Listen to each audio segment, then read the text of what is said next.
One of the most important parts of any Terraria setup is mobility options. They help you travel the world faster, dodge boss attacks, and are generally regarded as some of the best items in the game. If you ask any Terraria veteran what the most useful accessories are, you can expect to hear things like the Hermes boots, Shield of Cthulhu, Celestial Starboard, and the Frog Leg. But the only thing more powerful than a mobility boosting accessory is a mobility boosting thing that only takes up a spot on your hotbar. This is the reason the Rod of Discord is widely regarded as the best item in the game, because it grants the user insane movement options, while still giving them all their accessory slots. But the Rod of Discord isn't the only item to do this. I believe there's another one that is on par with the Rod of Discord in its movement capabilities that I rarely see anyone talk about, that item being the Portal Gun. So, what does the Portal Gun do? Well, that should be rather obvious, as you create two different portals and move between them instantly, much like the Game of Origin. I've actually gotta come back to this part of the item, because it is much more than that. The Portal Gun also has a strange property that lets you fall much faster while holding it, 3.5 times faster to be exact. For reference, the slime mount only makes you fall 2 times fast, so it's a real upgrade. This can let you plummet through elevators much faster, and by fast falling into a portal, you can gain some serious horizontal speed. Which brings me nicely into my next point. The Portal Gun has another extremely unique property to it, not being shared with a single other item in the game, that being conserving momentum. Let me explain. Where in the air and holding a Portal Gun, friction no longer applies to you.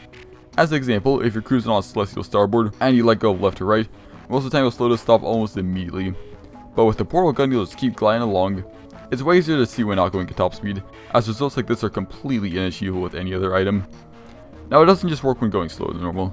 You see, if you pair the momentum conserving with the insane fall speed given the item, you place the portal below you and on a slope, fall into the portal, and cross the entire world in mere seconds. The speed you get from this thing is truly unmatched. The Unicorn, Tree, and even the Celestial Starboard don't even come close to the horizontal speed it achieves, and somehow I still haven't even gotten to the best part of the item. So it's finally time to talk about the potential of portals. I'm gonna cut right to the chase here and say that Portal Gun is an excellent substitute for the Rod of Discord. They both grant the power of teleportation, but have their pros and cons. The Rod lets you teleport anywhere, anytime, and is a better overall option for evasion, but you do need to be holding it, it's limited by the range of your screen, and gives chaos state for a few seconds upon use. On the other hand, the Portal Gun can only warp you to a place where you can put portals and requires time to set up a two-way gate.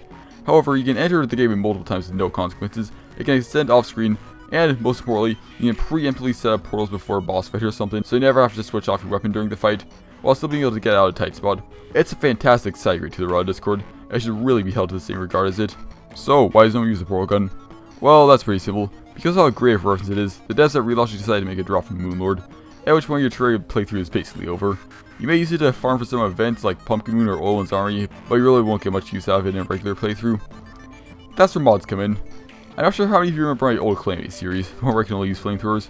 It was able to survive the great privating of 21 because I felt it had enough good moments to be worth keeping up. A bunch of these moments are me using the Portal Gun in fantastic ways. In the Poltergeist fight, I set up portals in corners of the arena so I could dodge his phase 3 charges by grappling into one of the portals. When traveling to the bottom of the Abyss, I just put a portal that Sulfur sees so I can emerge for some air by placing another portal. I set up an infinite hallway in my not really fight against Soup Cal, and used my increased fall speed to evade Yarn, as well as using portals to evade his bullet hell attacks. My videos may have been garbage back then, but I'm glad I was able to record some of that. If any of you guys want to try the true potential of Portal Gun, I'd recommend doing a mod playthrough. And that should do it for this video. I know it's a short one, but it's a topic I've just wanted to cover. If you'd like to consider subscribing. According to my funny graph, only 7% of viewers who watch my videos are actually subbed, so it would help a lot if you subscribed. With that said, thanks for watching, I'll see you all next time.